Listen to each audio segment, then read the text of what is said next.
okay. But I think the thing is, Skip, I believe you have a higher value placed on Ben Simmons than the Sixers have placed on him. I don't know about that because I have a very high-placed source there who just 2 years ago told me that all the way up to the top, to the ownership, that they favor Ben Simmons over Joel Embiid for the long haul. And you know all of Joel's injury issues and stomach issues. Right. He's always got some issue going on. Right. Plus, he can be a little out there sometimes and a little hard to predict, like big mood swings from night to night, in it or not in it, like into it or not into it.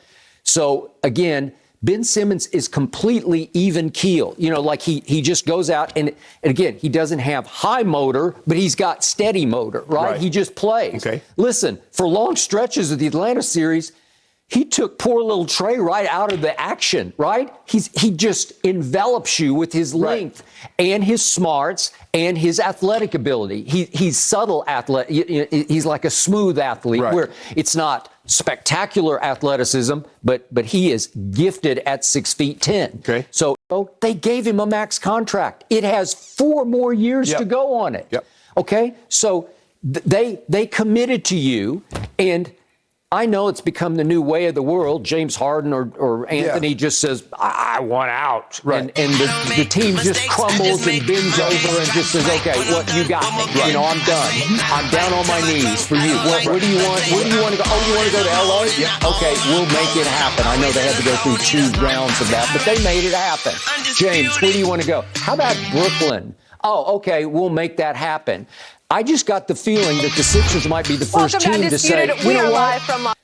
We gave him the money. He made the $33 million last year, and we're going to keep paying him if he comes to camp. And if he doesn't, you know what's going to happen? At some point, the NBA will step in and suspend him. But at some point, they don't have to pay him. He does have one of those weird payout systems where they're like quarterly kind of payments. So it's like $8.3 million is not owed until October 1st. But could they withhold their $8.3 on October 1st if he's not playing? Yes, they could. He's a vital piece of our organization. He was a part of the rebuilding the process. No, we don't. We try to trade. You gave me the extension, but you wouldn't have to pay a dime of it because the 4 year kicks in this year.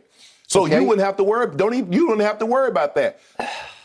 Yeah, but you've backed the Sixers into such a corner. They are classically damned if you do or damned if you don't. Because if you say, okay, we'll take the best offer on the table, well, that's damned if you do, because it's not going to be very good, to your point. And if you don't, you're going to have a very unhappy camper. Well, the next question is, how long will that camper hold out? What if the Sixers, for the first time in a long time in the NBA, just say, sorry, we got you for the next 4 years. If you want to stay at home, you can just stay at home. How long would that last? Now we're into the psyche of Ben Simmons. How long would he sit? Would he sit out a year and lose $33 million? No, I don't believe he'll sit out, nor should he sit out. But he'll come to camp and he'll be like James Harden. It became abundantly clear James Harden was not happy in Houston. And after a while, they said, yeah, you're going to come. We're going to make you play. Well, not only he came to camp after breaking all the COVID rules in Las Vegas and Atlanta, remember? Yes. And right away, he's completely out of bounds on the COVID protocol. So he was just daring that. And he came to camp, dare I say, a little heavy. Exactly. And so he said, look, I'm going to do everything I possibly can to show you I do not want to be here. And eventually, the ownership said, you know what? We just can't have this guy around here because he doesn't want to be here, and it's starting to rub off. You remember what Boogie said about the situation, Skip Bayless? And a lot of other guys were complaining, so they ended up moving him out. It shouldn't have to get to this. You've made your point. You believe Joel Embiid is the guy that can lead you where you want to go. You would love to have Ben, but I believe in the back of their minds, Skip, Ben hasn't improved enough from where he was as a rookie. You keep giving me, yes, he was Rookie of the Year, but has he 3 straight All-Star teams? Skip. Really? 2 straight defense, first team all defense? Really? Since they've been keeping these stats, Ben Simmons set an NBA record for the worst free throw percentage shooting in the playoffs, 34%. Now, there have been some bad free throw shooters, from Ben Wallace to Chris Haley to Shaq to Will Chamberlain. He's worse than all of them. Skip, he's a point guard. Okay, got the demons in his head, fixable, on the couch. You got to put him on the couch. Well, maybe the demons won't be in Sacramento. Maybe the demons won't be in Portland, and he'll be able to rid those demons. I don't know. Would Rich Paul and Ben sign off on Sacramento? I'm not sure they would. I mean, from what I've heard, is that any place other than Philly.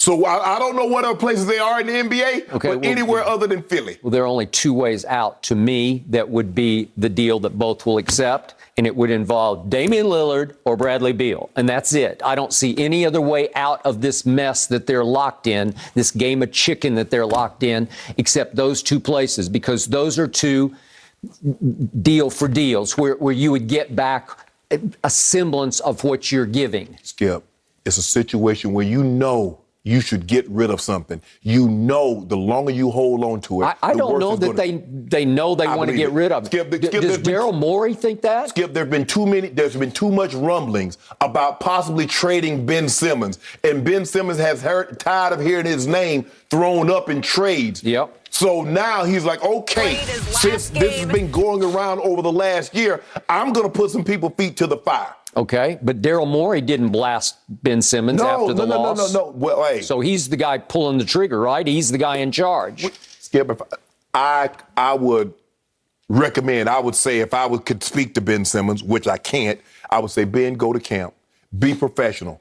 Professional doesn't mean you're just an NBA player. Professional is how you go about your business. Okay. Go about your business with the anticipation that they're going to do right by you because you're going to do right by them by showing up to camp and being professional. But I want to make it abundantly clear. I'm coming in here, Doc. I'm going to do what you ask me to do, but I want to be traded. Joel Embiid, don't F with me, bro. Daryl Morey, I want out. Well, Embiid has said recently all the right things, like he's tried to wave the peace flag to him, right? When Joel Embiid was upset, what did he say? Remember the three people that will tell you the truth? Yeah. Angry people, kids, and drunk. Yeah. Now, Ben Simmons, Joel Embiid wasn't drunk. We are live and from he's Los not a Angeles. kid, although he's got a lot of kid in him. Yeah, he has some kid-like behavior. But in that moment, he was just upset because he had lost a 7-game series, and it was on his home court, Game 7. Correct. I got it. In the end, it's still all about the general manager and the owner. And I can tell you they will cling to one stat. And that stat says that in the 34 games that they have been without Ben Simmons over his tenure in Philadelphia, they're 17-17. Right. And in those 34, if you look at what happened to them defensively, they have averaged more than 5 points so something was okay game more without Ben Simmons. Yes. Because he is a difference maker on the defensive end. Right. That has nothing to do with free throw shooting. You are dead right about everything you say about free throws.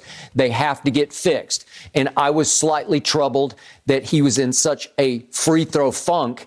He wouldn't even play for his Olympic team in Australia. And I think it had a lot to do with the free throw demons. Like, I don't want to have to go subject myself to this because in the Olympics on the international stage again, right? Just 2 years ago. When you talk about Ben, you always mention the games in which he's played well. But you look at his best games, when he played well, who wasn't playing at all? Okay. So how do you move forward with that? You mentioned that 42-point game. Joel Embiid was a late scratch. You remember that playoff game against the Brooklyn Nets? The Jared Dudley Memorial game?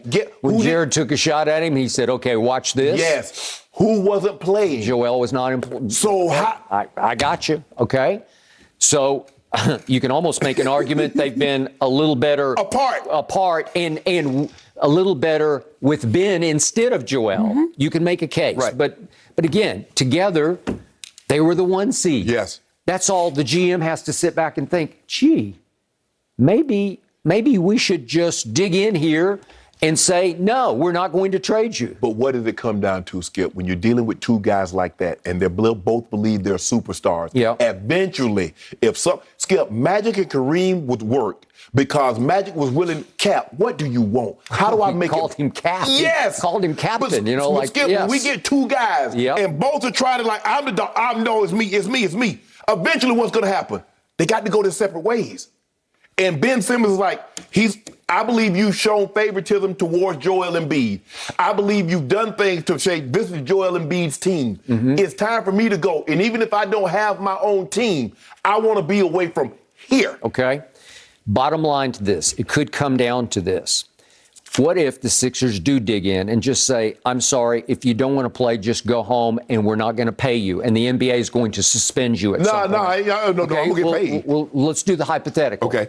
Think about this. How long would Ben Simmons sit? Would he sit for the whole year and lose the 33? No. Here's my point. He's different.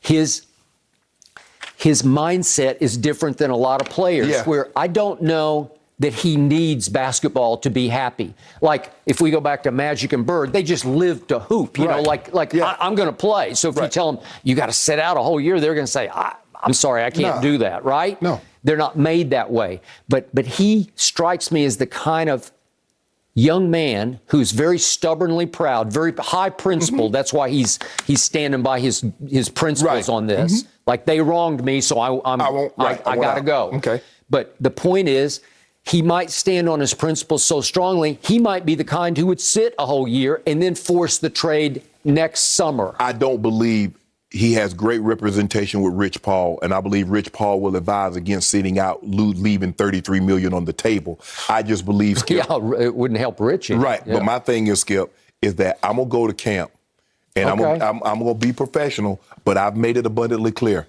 And when reporters ask me, I've made it clear to them, they know what my stance is. I prefer to be elsewhere. Okay. Anytime anybody asks me, I prefer to be elsewhere. Okay, well, if leading up to the trade deadline, Dame comes available or Bradley Beal comes available. Oh, no, whoa, hold on. That's in the middle of the season. That's what I'm saying. Man, I ain't trying to wait that long. I'm saying that it may take that long for this to reach the fruition that the Sixers would get fair market value back. Well, I tell you,